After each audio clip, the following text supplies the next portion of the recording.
حضرت شیخ سعدی رحمۃ اللہ علیہ بیان کرتے ہیں کہ ایک ضرورت مند شخص ایک بزرگ کی خدمت میں حاضر ہوا اور ان سے مدد کی درخواست کی۔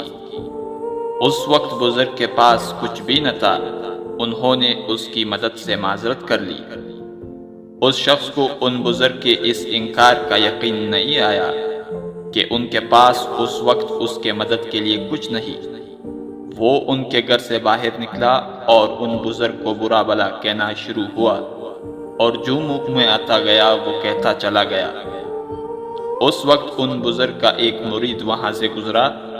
اس نے جب اس شخص کو اپنے مرشد کی شان میں گستاخی کرتے اور اول فول بکتے سنا تو وہ مرشد کے پاس گیا اور اس شخص کی گستاخی کے متعلق بتایا۔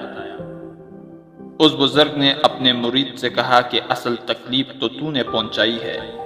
وہ میرے بارے میں جو کہہ رہا تھا میں اس سے واقف نہیں تھا، لیکن نے مجھے آگاہ کیا کہ وہ میرے متعلق کیا اول فول بک رہا ہے۔ تیری مثال ایسی ہے کہ دشمن نے میری جانب تیر پھینکا اور وہ تیر مجھے نہ لگا، اور نے وہ تیر اٹھا کر مجھے مار دیا ہے۔